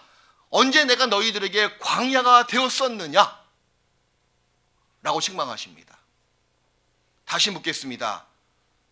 우리를 구원하신 하나님, 나에게 생명을 주신 예수님, 그분이 나에게 언제 광야가 되었었습니까? 언제 흑암이 되었었습니까? 우리가 네게로 가오리까. 갈 데가 없는 사람들이에요. 결코 우리 하나님, 우리 예수님은 나에게 광야가 아니십니다. 젖과 꿀이 흐르는 에덴 동산이시거든요. 결코 우리 하나님은 나에게 흑암이 아니시거든요. 영생이 빛 가운데 계시는 분이세요. 모든 이스라엘 백성들은 예수님을 등지고 다 떠나갔습니다. 예수님이 통탄에 맞지 않아서 너희도 가려느냐? 거기에 베드로가 이야기하기를, 영생의 말씀이 여기 계시네. 그렇죠. 영생의 말씀이 우리 교회 가운데 계시잖아요. 몇십 년 전이나 지금이나 영혼들이 계속 구원받는 역사가 우리 교회 가운데서 이루어지고 있는 거 아니겠습니까? 영생의 말씀이 여기 계시는데 우리가 네게로 가오리까. 구원받은 사람들이 어디로 가시겠습니까? 갈 데가 없는 거예요. 죽으나 사나 이 가운데 주님 품 안에 있는 것이 그게 행복입니다.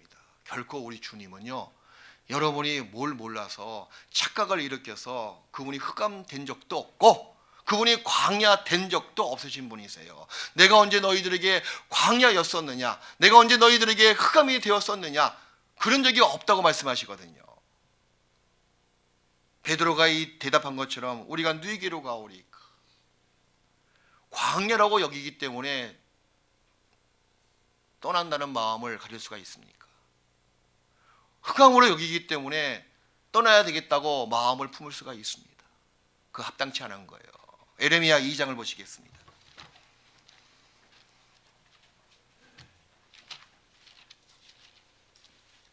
에레미야 2장 31절.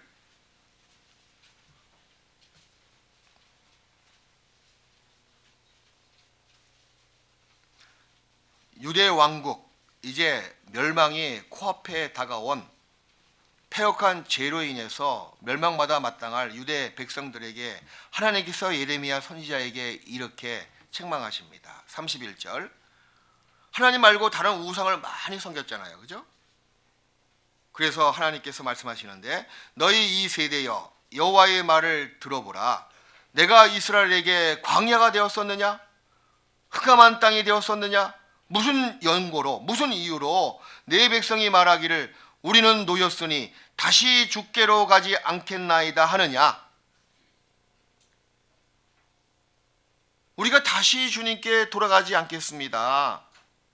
회개치 않는 거예요. 그렇게 회개라고 촉구했는데 불구하고 안 돌아오는 겁니다. 그래서 하나님께서 너무 답답하셔서 이렇게 말씀하시는 거예요. 너희가 왜 아직까지 돌아오지 않고 있느냐? 돌아오지 않는 이유가 바로 내가 광야이기 때문에, 내가 흑암한 땅에 있기 때문에 돌아오지 않는 거 아니냐? 근데 내가 언제 흑암이 되었었느냐? 언제 내가 광야가 되었었느냐? 왜 내게 무슨 이유로 돌아오지 않고 있느냐라고 말씀하시는 겁니다. 성령이 역사하시는 교회 가운데 우리가 결코 누게로 가오리 갈 수가 없는 거예요. 그리고 신앙생활의 또 한 가지 동기부여는 뭔지 아세요? 상급을 얻는 거거든요. 신앙생활의 최대의 동기부여는 상급을 얻기 위해서 우리가 신앙생활을 하고 있습니다. 구원은 받은 것은 말할 것도 없고 구원을 받은 다음에 이 땅에 우리를 남겨주신 이유는 뭐냐면 우리로 하여금 상급을 주시기 위해서 우리가 열매를 맺을 때 하나님께 큰 영광이지만 또 우리에게도 상급이 주어진다는 거예요. 상급을 쌓이는 그 일을 어디에서 합니까? 교회에서밖에 할 수가 없습니다. 교회를 떠나서는요 털끝만큼 상급이나 영광이 천국에 쌓여지지 않아요. 성경은 그렇게 이야기하고 있는 거예요. 우리가 이 땅에 구원받고 남아있는 신앙의 동기는 상급을 얻는 것인데 그것이 이루어지기 위해서는 교회 가운데 머물러 있으면 되는 겁니다. 왜? 교회 가운데 머물러 있으면요 커피 한 잔 대접하는 사람이나 대접받는 사람이 누굽니까? 형제 자매거든요. 그래서 성경은 물 한 컵, 냉수 한 잔을 대접하는 사람도 결코 그 상급을 잃지 않는다. 늘 주일마다 물컵이 올라옵니다. 이 물컵을 올리는 사람도 상급을 잃지 않는다고 말씀하시는 거예요. 이 물을 먹는 사람이 누굽니까? 그래, 맞잖아요. 아주 순수해 저분은 지금. 제가 지금 물을 먹고 있잖아요. 내가 누굽니까? 그리스도인이거든요. 이게 무슨 말인가 하면 그리스도인들에게 작은 대접하는 것도 상급이 쌓인다 그 얘기예요. 근데 교회를 떠나서는 그리스도인들을 이 대명천지에서 얼마큼 많이 만날 수가 있습니까? 한번 하루 살아보세요. 누가 그리스도인인지 누가 이방인인지 우리가 모르겠지만 거의 대부분은 다 이방인들이에요. 아무리 그 사람 만나서 음식을 사주고 산의 진미에 융숭한 대접을 베풀어도 하늘 상급과 전혀 상관이 없습니다. 그런데 교회 와서 커피 대접하고 물 한 잔 대접하고 저한테 몰래 와서 아이스크림 갖다 놓고 이거 비밀을 얘기했네 내가. 그런 손길이요 절대 상급이 없어지는 것이 아니고 상급을 쌓아놓는 일이에요.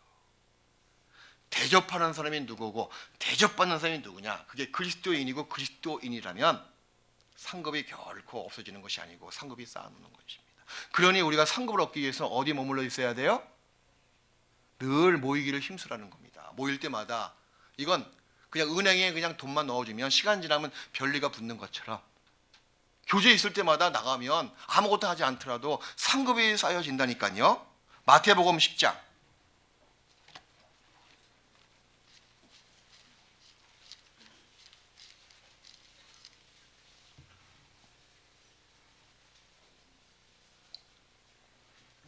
마태복음 10장 42절입니다.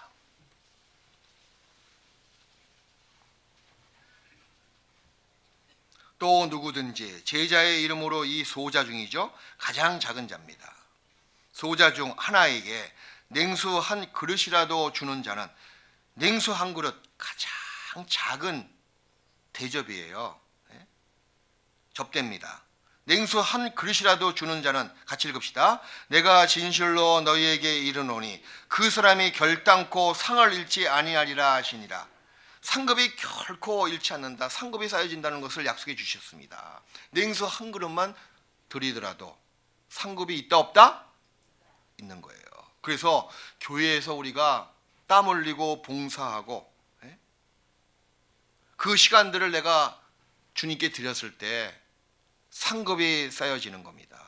우리가 헌금하는 거 참 어려운 세상, 너무 힘든 세상에서 헌금을 어떻게 많이 하겠습니까마는, 헌금을 하는 것은요 단지 물질만 드리는 것이 아니에요. 그것이 아니고 영원한 곳에 자기 영광과 상급을, 보물을 쌓아두는 일입니다. 내가 교회에서 봉사하는 거, 그 시간, 그 힘든 거 교회를 위해서 내가 봉사하고 씁니다. 그걸 끝나는 것이 아니에요. 하나님께서는 다 기억하시고 영원한 상급과 영광으로 준비해 주신다는 사실이에요.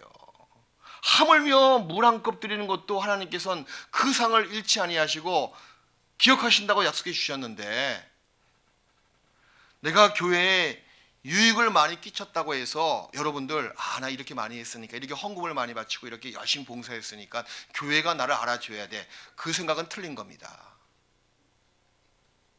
왜? 이런 교회가 있기 때문에 내가 교회를 통해서 상급을 받는다 생각하면 교회가 얼마나 중요해요. 내가 한 것만큼 교회에서 내가 대접을 받는다, 그건 틀린 생각이라니까.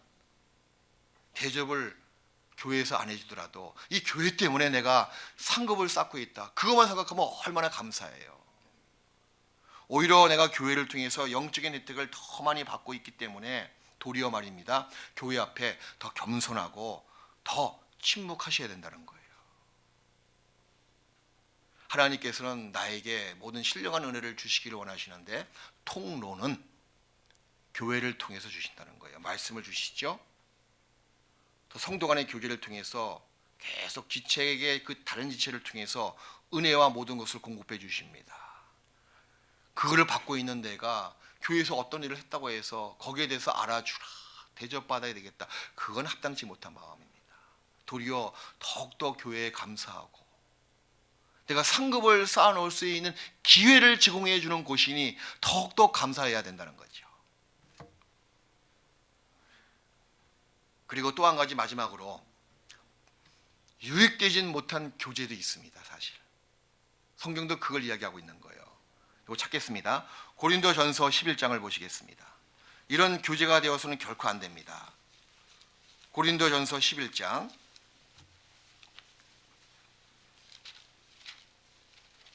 17절. 교회가 약할수록 이런 모습이 두드러지게 나타날 수가 있습니다. 초대교회 때 특히 고린도 교회는 너무나 연약했거든요. 그러니까 무슨 일을 하든지 꼭 문제가 있어요. 이렇게 11장 18절 17절부터, 내가 명하는 이 일에 너희를 칭찬하지 아니하나니 이는 저희의 모임이, 교제죠, 고린도 교회의 모임이 유익이 못되고 도리어 해로움이라. 해로운 이유가 나와 있습니다. 첫째는 너희가 교회에 모일 때 너희 중에 분쟁이 있다함을 듣고 대강 민노니, 그 가운데 분쟁이 있는 거예요. 사람을 따라 막 행하는 겁니다. 난 누구 편이다, 난 누구 편이다. 예? 교만한 자가 많으면 분쟁도 많이 일어나거든요. 사람을 자랑하지 말라 그랬잖아요. 그래서 사람 편에 서가지고 서로 싸우는 겁니다. 어떤 일을 하려고 그러면 서로 주장하는 머리가 많이 있는 거예요. 그 분쟁밖에 더 일어납니까? 그런 모임이 있는 거예요, 고린도 교회 안에. 그걸 사도 바울이 아주 신랄하게 책망하고 있는 말씀이에요. 그 두 번째, 유익이 되지 못한 모임의 모습이 이런 겁니다. 20절부터,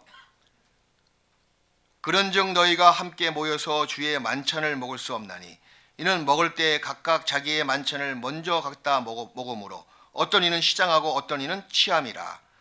너희가 먹고 마실 집이 없느냐. 이때 주의 성찬을 딱 하잖아요.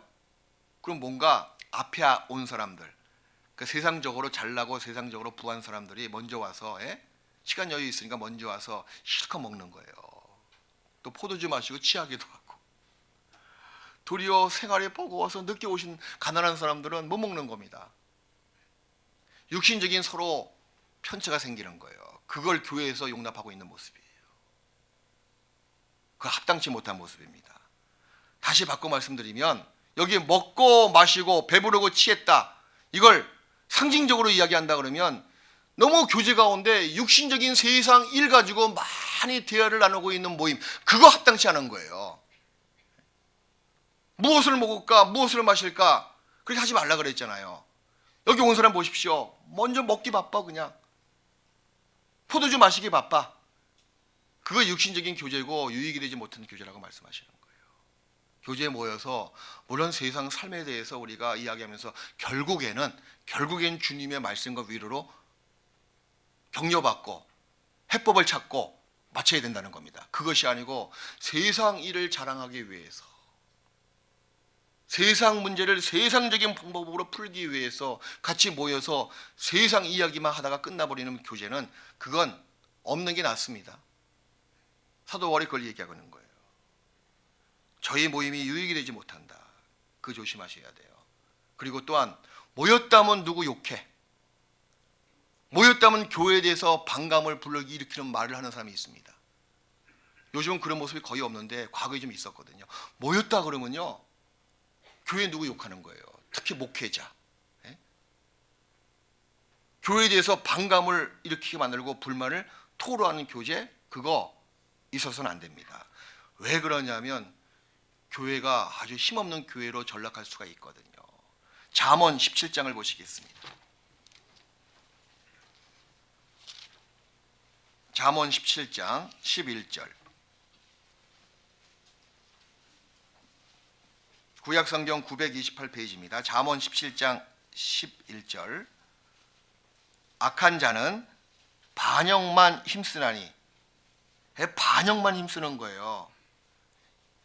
그 야당은 영원한 야당이야. 항상 보면 좋은 것도 무조건 반대해, 나쁜 것도 반대가 몸에 익어서 무조건 반대해. 여기 악한 자는 반역만이죠. 반역만 힘쓰나니 그 결국이 이렇다고 하나님께서는 경고하십니다. 같이 읽읍시다. 그러므로 그에게 잔인한 사자가 보냄을. 잔인한 사자는 사자인데 완전히 이 잔인한 사자입니다. 보냄을 받는 거예요. 교회를 위해서 하나님께서 치신다는 겁니다.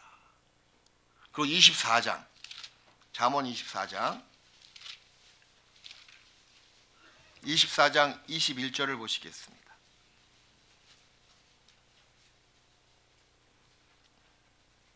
잠언 24장 21절.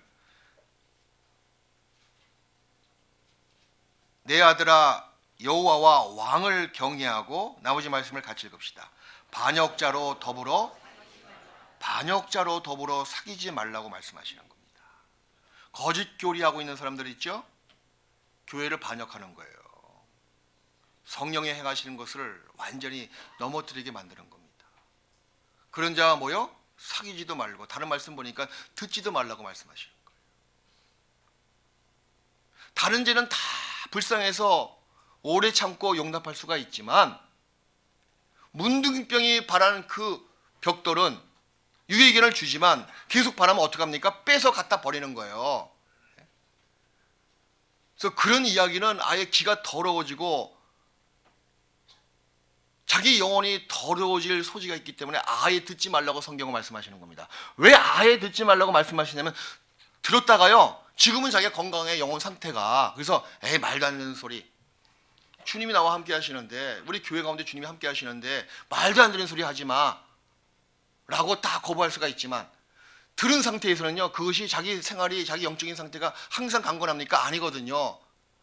뭔가 교회에서 하다 보니까 좀 누가 마음에 안 들고 뭔가 반역하는 마음에 올라오면 그때 옛날에 들었던 거짓 교리가 딱 올라오는 거예요. 완전히 넘어지게 만듭니다. 그래서 아예 듣지 않는 것이 상책이에요.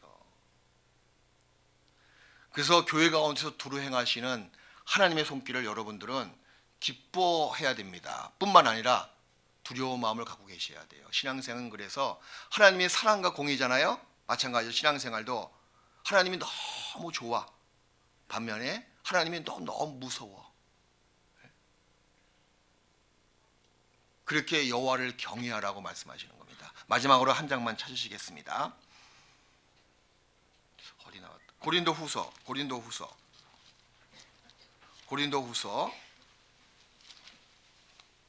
6장을 보시겠습니다.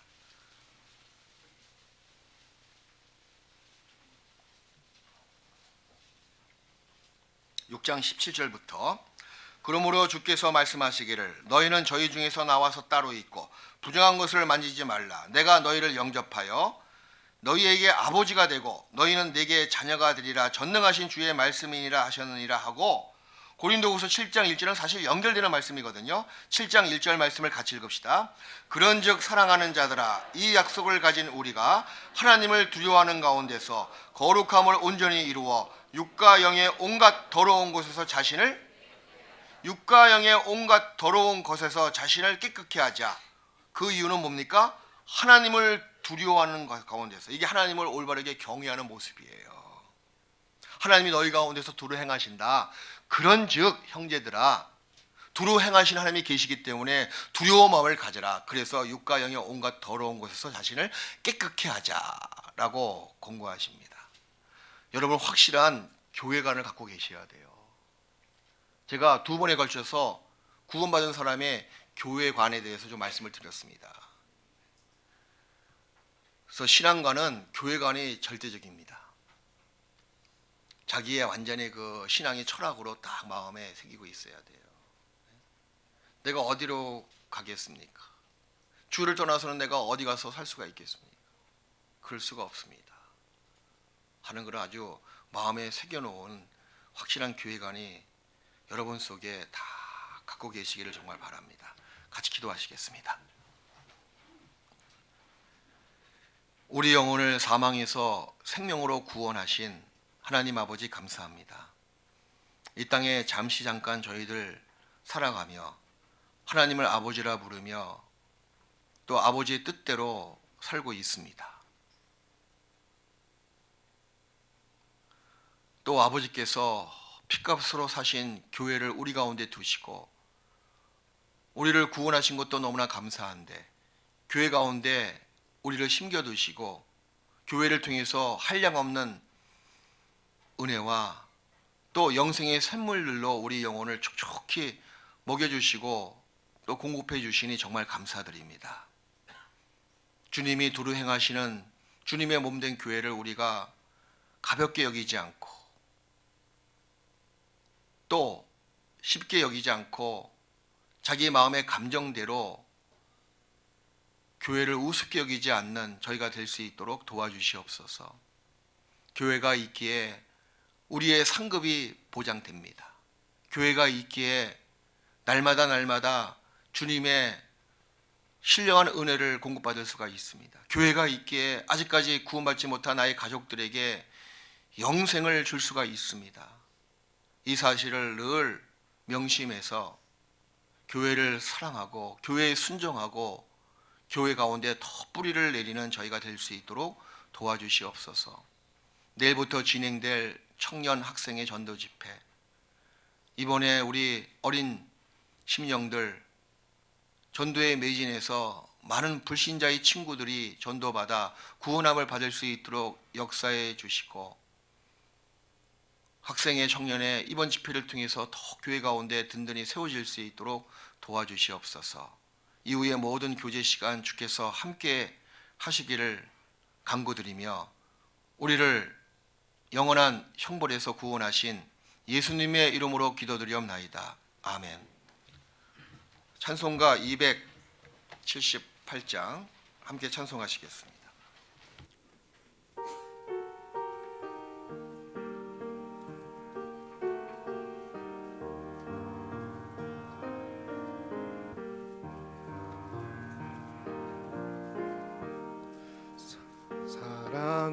사랑하는 주님 앞에 형제 자매 한 자리에 크신 은혜 생각하여 즐거운 찬송 부르네. 내 주 예수 오늘 받아 모든 사람 내 몸같이 환난 근심 위로하고 진심으로 사랑하세. 사랑하는 주님 주님 앞에 온갖 충성 다 바쳐서 괴로우나 즐거우나 주님만 힘써 섬기네. 우리 주님 거룩한 손 제자들의 발을 씻어 남 섬기는 종의 도를 몸소 행해 보이셨네. 사랑하는 주님 예수 같은 주로 섬기나니 한 피바다 한 몸 이룬 형제여 친구들이여 한 몸같이 친밀하고 마음조차 하나 되어 우리 주님 크신 뜻을 지성으로 준행하세. 네, 광고 말씀 있으시겠습니다.